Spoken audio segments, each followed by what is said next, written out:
Good morning, students. I hope you all are well and good. I am your Punjabi teacher, and today we are going to start our 8th chapter ਕਾਬਲੀ ਵਾਲਾ।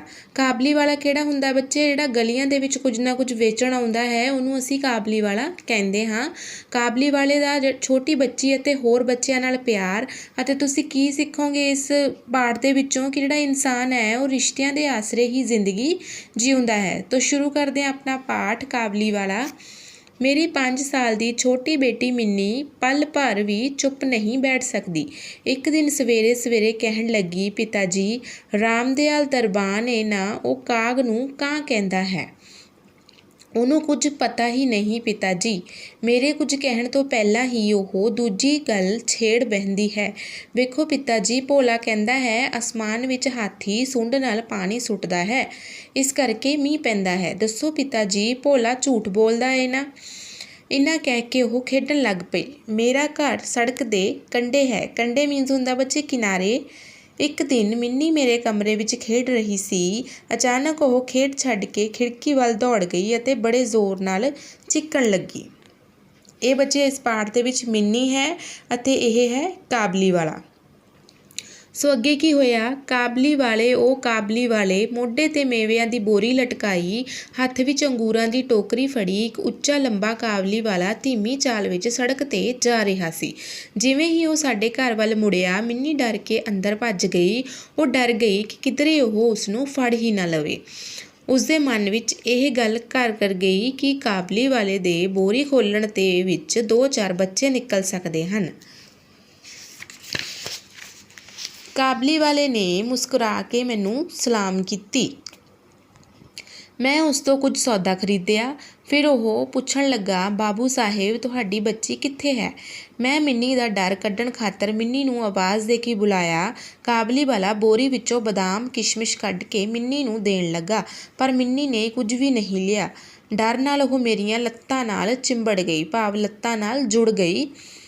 ਕਾਬਲੀ ਵਾਲੇ ਨਾਲ mini ਦੀ ਪਹਿਲੀ ਜਾਣ ਪਛਾਣ ਇਸ ਤਰ੍ਹਾਂ ਹੋਈ। ਕੁਝ ਦਿਨ ਬਾਅਦ ਮੈਂ ਕਿਸੇ ਜ਼ਰੂਰੀ ਕੰਮ ਕਰਕੇ ਬਾਹਰ ਜਾ ਰਿਹਾ ਸੀ ਤਾਂ ਕਿ ਦੇਖਦਾ ਹਾਂ ਕਿ ਮਿੰਨੀ ਕਾਬਲੇ ਵਾਲੇ ਨਾਲ ਪਟਾਕ ਗੱਲਾਂ ਮਾਰ ਰਹੀ ਹੈ, ਭਾਵ ਕਿ ਤੇਜ਼ ਗੱਲਾਂ ਮਾਰ ਰਹੀ ਹੈ ਅਤੇ ਕਾਬਲੀ ਵਾਲਾ ਮੁਸਕਰਾਉਂਦਾ ਹੋਇਆ ਸੁਣ ਰਿਹਾ ਹੈ। ਮਿੰਨੀ ਦੀ ਝੋਲੀ ਬਦਾਮਾਂ ਅਤੇ ਕਿਸ਼ਮਿਸ਼ਾਂ ਨਾਲ ਭਰੀ ਹੋਈ ਸੀ।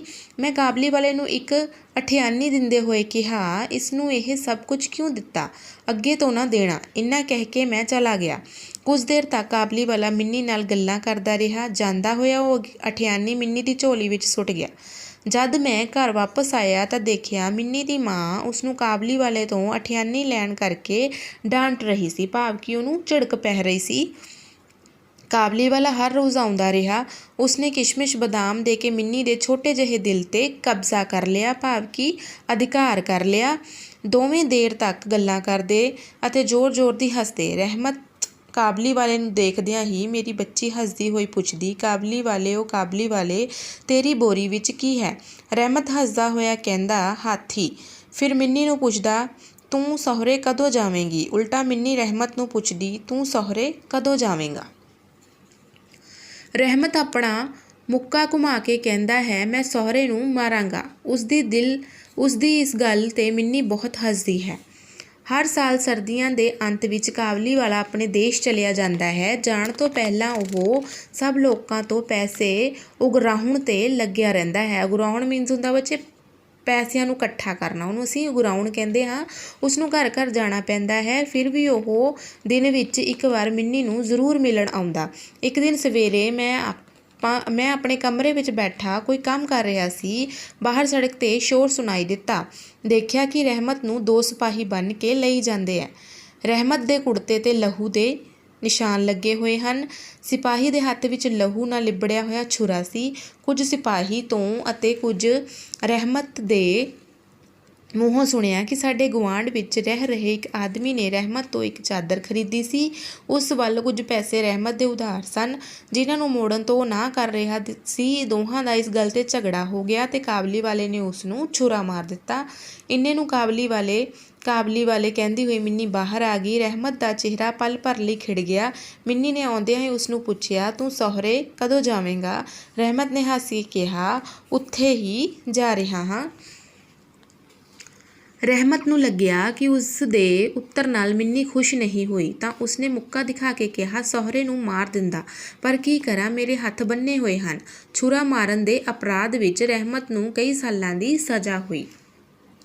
ਅਪਰਾਧ ਹੁੰਦਾ ਬੱਚੇ ਕਿ ਕਸੂਰ, ਕਿ ਉਹਨੂੰ ਕੋਈ ਕਸੂਰ ਕਰਕੇ ਸਜ਼ਾ ਹੋ ਗਈ ਸੀ। ਕਾਬਲੀ ਵਾਲੇ ਵੱਲੋਂ ਮਿੰਨੀ ਦਾ ਧਿਆਨ ਹੌਲੀ ਹੌਲੀ ਹਟ ਗਿਆ ਅਤੇ ਉਹ ਉਸਨੂੰ ਭੁੱਲ ਗਈ। ਕਈ ਸਾਲ ਲੰਘ ਗਏ। ਅੱਜ ਮੇਰੀ ਮਿੰਨੀ ਦਾ ਵਿਆਹ ਹੈ। ਲੋਕ ਆ ਜਾ ਰਹੇ ਹਨ। ਮੈਂ ਆਪਣੇ ਕਮਰੇ ਵਿੱਚ ਬੈਠਾ ਖਰਚੇ ਦਾ ਹਿਸਾਬ ਲਿਖ ਰਿਹਾ ਸਾਂ। ਦੇਖਦਾ ਹਾਂ ਕਿ ਰਹਿਮਤ ਸਾਹਮਣੇ ਖੜਾ ਸਲਾਮ ਕਰ ਰਿਹਾ ਹੈ। ਪਹਿਲਾਂ ਤਾਂ ਮੈਂ ਉਸਨੂੰ ਪਛਾਣ ਨਾ ਸਕਿਆ। ਉਸ ਕੋਲ ਨਾ ਤਾਂ ਬੋਰੀ ਸੀ ਤੇ ਨਾ ਹੀ ਚਿਹਰੇ ਉੱਤੇ ਪਹਿਲੀ ਵਰਗੀ ਖੁਸ਼ੀ ਸੀ। ਬੜੇ ਗੌਰ ਨਾਲ ਵੇਖ ਕੇ ਪਤਾ ਚੱਲਿਆ ਕਿ ਉਹ ਰਹਿਮਤ ਹੈ। ਮੈਂ ਪੁੱਛਿਆ, ਕਿਉਂ ਰਹਿਮਤ, ਕਦੋਂ ਆਇਆ? ਕੱਲ੍ਹ ਹੀ ਸ਼ਾਮ ਜੇਲ੍ਹ ਤੋਂ ਛੁੱਟਿਆ ਹਾਂ, ਉਸਨੇ ਦੱਸਿਆ। ਮੈਂ ਉਸਨੂੰ ਕਿਹਾ, ਅੱਜ ਮੇਰੇ ਘਰ ਵਿੱਚ ਇੱਕ ਜ਼ਰੂਰੀ ਕੰਮ ਹੈ। ਮੈਂ ਉਸ ਵਿੱਚ ਬਹੁਤ ਰੁੱਝਿਆ ਹੋਇਆ ਹਾਂ। ਤੂੰ ਚਲਾ ਜਾ, ਫਿਰ ਕਦੇ ਆਈਂ। ਉਦਾਸ ਹੋ ਕੇ ਜਾਣ ਲੱਗਿਆ, ਪਰ ਦਰਵਾਜ਼ੇ ਕੋਲ ਰੁਕ ਕੇ ਕੁਝ ਝਿਜਕਦਾ ਜਿਹਾ ਬੋਲਿਆ, ਕੀ ਮੈਂ ਜ਼ਰਾ ਬੱਚੀ ਨੂੰ ਨਹੀਂ ਵੇਖ ਸਕਦਾ? ਸ਼ਾਇਦ ਉਸਨੂੰ ਯਕੀਨ ਸੀ ਕਿ ਮਿੰਨੀ ਹੁਣ ਵੀ ਪਹਿਲਾਂ ਵਰਗੀ ਨਿੱਕੀ ਜਿਹੀ ਬੱਚੀ ਹੀ ਹੈ। ਉਹ ਪਹਿਲਾਂ ਵਾਂਗ ਹੀ ਕਾਬਲੀ ਵਾਲੇ ਪੁਕਾਰ ਕੇ ਭੱਜੀ ਆਵੇਗੀ। ਉਹਨਾਂ ਦੋਹਾਂ ਦੇ ਪੁਰਾਣੇ ਹਾਸੇ ਅਤੇ ਗੱਲਬਾਤ ਵਿੱਚ ਕੋਈ ਝਿਜਕ ਰੁਕਾਵਟ ਨਹੀਂ ਆਵੇਗੀ। ਮੈਂ ਉਸਨੂੰ ਕਿਹਾ, ਰਹਿਮਤ, ਅੱਜ ਘਰ ਵਿੱਚ ਬਹੁਤ ਕੰਮ ਹੈ। ਅੱਜ ਤੂੰ ਉਸਨੂੰ ਮਿਲ ਸਕੇਂਗਾ। ਉਹ ਕੁਝ ਉਦਾਸ ਹੋ ਗਿਆ ਅਤੇ ਸਲਾਮ ਕਰਕੇ ਦਰਵਾਜ਼ੇ ਵਿੱਚੋਂ ਨਿਕਲ ਗਿਆ। ਮੈਂ ਸੋਚ ਹੀ ਰਿਹਾ ਸੀ ਕਿ ਉਸਨੂੰ ਵਾਪਸ ਬੁਲਾਵਾਂ। ਇੰਨੇ ਨੂੰ ਉਹ ਆਪ ਹੀ ਵਾਪਸ ਮੁੜ ਆਇਆ ਤੇ ਬੋਲਿਆ, ਇਹ ਥੋੜ੍ਹਾ ਜਿਹਾ ਮੇਵਾ ਬੱਚੀ ਲਈ ਲਿਆਇਆ ਸਾਂ, ਉਸਨੂੰ ਦੇ ਦੇਣਾ। ਅੱਗੇ ਕੀ ਹੋਇਆ ਕਿ ਮੈਂ ਉਸਨੂੰ ਪੈਸੇ ਦੇਣੇ ਚਾਹੇ, ਪਰ ਉਸਨੇ ਮੈਨੂੰ ਕਿਹਾ ਕਿ ਮਿਹਰਬਾਨੀ ਬਾਬੂ ਸਾਹਿਬ, ਪੈਸੇ ਰਹਿਣ ਦਿਓ। ਫਿਰ ਥੋੜ੍ਹਾ ਰੁਕ ਕੇ ਬੋਲਿਆ, ਤੁਹਾਡੀ ਬੱਚੀ ਵਰਗੀ ਵੀ ਮੇਰੀ ਇੱਕ ਬੱਚੀ ਹੈ।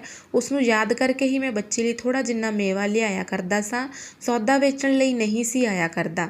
ਉਸਨੇ ਆਪਣੀ ਜੇਬ ਵਿੱਚ ਹੱਥ ਪਾ ਕੇ ਕਾਗਜ਼ ਦਾ ਇੱਕ ਟੁਕੜਾ ਕੱਢਿਆ ਤੇ ਮੇਰੇ ਵੱਲ ਵਧਾਇਆ। ਮੈਂ ਦੇਖਦਾ ਹਾਂ ਕਿ ਕਾਗਜ਼ ਦੇ ਇੱਕ ਨਿੱਕੇ ਜਿਹੇ ਟੁਕੜੇ ਉੱਤੇ ਦੋ ਨਿੱਕੇ ਨਿੱਕੇ ਹੱਥਾਂ ਦੀ ਛਾਪ ਹੈ। ਹੱਥਾਂ 'ਤੇ ਕਾਲਖ ਲਗਾ ਕੇ ਕਾਗਜ਼ ਉੱਤੇ ਉਹਨਾਂ ਦੇ ਨਿਸ਼ਾਨ ਲਾਏ ਹੋਏ ਸਨ। ਆਪਣੀ ਬੱਚੀ ਦੀ ਇਸ ਯਾਦ ਨੂੰ ਸੀਨੇ ਨਾਲ ਲਗਾ ਕੇ ਰਹਿਮਤ ਹਰ ਸਾਲ ਕਲਕੱਤੇ ਦੀਆਂ ਗਲੀਆਂ ਵਿੱਚ ਸੌਦਾ ਵੇਚਣ ਆਉਂਦਾ ਸੀ। ਉਹ ਵੇਖ ਕੇ ਮੇਰੀਆਂ ਅੱਖਾਂ ਪਾਣੀ ਨਾਲ ਭਰ ਗਈਆਂ। ਸਭ ਕੁਝ ਭੁੱਲ ਕੇ ਮੈਂ ਉਸ ਮਿੰਨੀ ਨੂੰ ਬਾਹਰ ਬੁਲਾਇਆ।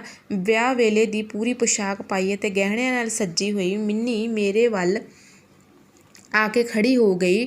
ਉਸਨੂੰ ਵੇਖ ਕੇ ਪਹਿਲਾਂ ਤਾਂ ਰਹਿਮਤ ਕਾਬਲੀ ਵਾਲਾ ਹੱਕਾ ਬੱਕਾ ਰਹਿ ਗਿਆ। ਕਿੰਨਾ ਹੀ ਚਿਰ ਉਸ ਤੋਂ ਪਹਿਲਾਂ ਵਾਂਗ ਕੋਈ ਗੱਲ ਹੀ ਨਾ ਹੋ ਸਕੀ। ਫਿਰ ਥੋੜ੍ਹੇ ਚਿਰ ਬਾਅਦ ਹੱਸ ਕੇ ਬੋਲਿਆ, ਝੱਲੀ ਸੱਸ ਦੇ ਘਰ ਜਾ ਰਹੀ ਹੈ। ਮਿੰਨੀ ਹੁਣ ਸੱਸ ਦਾ ਮਤਲਬ ਸਮਝਦੀ ਸੀ। ਸੰਗ ਨਾਲ ਉਸਦਾ ਚਿਹਰਾ ਲਾਲ ਹੋ ਗਿਆ। ਮਿੰਨੀ ਦੇ ਜਾਣ ਬਾਅਦ ਇੱਕ ਹੌਂਕਾ ਭਰ ਕੇ ਰਹਿਮਤ ਭੁੰਜੇ ਹੀ ਬੈਠ ਗਿਆ। ਸ਼ਾਇਦ ਇਸ ਘੜੀ ਉਹ ਸੋਚ ਰਿਹਾ ਸੀ ਕਿ ਉਸਦੀ ਬੱਚੀ ਵੀ ਇੰਨੇ ਦਿਨਾਂ ਵਿੱਚ ਮਿੰਨੀ ਜਿੰਨੀ ਹੋ ਗਈ ਹੋਵੇਗੀ। ਰੱਬ ਜਾਣੇ ਇਹਨਾਂ 8 ਸਾਲਾਂ ਵਿੱਚ ਉਸ 'ਤੇ ਕੀ ਬੀਤੀ ਹੋਵੇਗੀ। ਉਹ ਉਸ ਦੀ ਯਾਦ ਵਿੱਚ ਗੁੰਮ ਹੋ ਗਿਆ। ਮੈਂ ਕੁਝ ਰੁਪਏ ਕੱਢ ਕੇ ਉਸਦੇ ਹੱਥ 'ਤੇ ਰੱਖ ਦਿੱਤੇ ਤੇ ਕਿਹਾ, ਜਾ ਰਹਿਮਤ, ਹੁਣ ਤੂੰ ਵੀ ਆਪਣੀ ਬੱਚੀ ਕੋਲ ਆਪਣੇ ਦੇਸ਼ ਚਲਾ ਜਾ। ਸੋ ਇਹ ਪਾਠ ਬੱਚੇ ਰਵਿੰਦਰਨਾਥ ਟੈਗੋਰ ਦਾ ਲਿਖਿਆ ਹੋਇਆ ਹੈ। ਤੁਸੀਂ ਇਸ ਪਾਠ ਨੂੰ ਜ਼ਰੂਰ ਪੜ੍ਹਨਾ ਹੈ ਤੇ ਯਾਦ ਕਰਨਾ ਹੈ। 2 ਵਾਰੀ ਇਸ ਪਾਠ ਨੂੰ ਪੜ੍ਹਨਾ ਹੈ ਬੱਚੇ, ਕਾਬਲੀ ਵਾਲੇ ਨੂੰ। ਇਸ ਵਿੱਚ ਤੁਸੀਂ ਇਹ ਸਿੱਖੋਗੇ ਕਿ ਇਨਸਾਨ ਹੈ ਜਿਹੜਾ ਉਹ ਰਿਸ਼ਤਿਆਂ ਦੇ ਆਸਰੇ ਹੀ ਆਪਣੀ ਜ਼ਿੰਦਗੀ ਨੂੰ ਕੱਢਦਾ ਹੈ। ਫਿਰ ਭਾਵੇਂ ਉਹ ਅਮੀਰ ਹੋਵੇ, ਭਾਵੇਂ ਉਹ ਗਰੀਬ ਹੋਵੇ। ਇਸ ਪਾਠ ਨੂੰ ਤੁਸੀਂ ਜ਼ਰੂਰ ਪੜ੍ਹਨਾ ਹੈ ਤੇ ਸਕੂਲ ਵੱਲੋਂ ਜੋ OBT ਭੇਜੀ ਜਾਵੇਗੀ ਉਸਦੇ ਆਨਸਰ ਤੁਸੀਂ ਉਦੋਂ ਹੀ ਦੇ ਸਕਦੇ ਹੋ ਜਦੋਂ ਤੁਸੀਂ ਇਹ ਪਾਠ 2 ਵਾਰੀ ਪੜ੍ਹਿਆ ਹੋਵੇਗਾ। ਸੋ ਇਸ ਦੀ ਬੈਕ ਐਕਸਰਸਾਈਜ਼ ਨੂੰ ਵੀ ਸੋਲਵ ਕਰਨਾ ਹੈ। ਉਹ ਉਦੋਂ ਹੀ ਸੋਲਵ ਕਰ ਸਕਦੇ ਹੋ ਜਦੋਂ ਤੁਸੀਂ ਇਸ ਪਾਠ ਨੂੰ ਪੜ੍ਹੋਗੇ। ਸੋ ਬੱਚੇ, we will meet in the next class. Thank you so much. Have a nice day.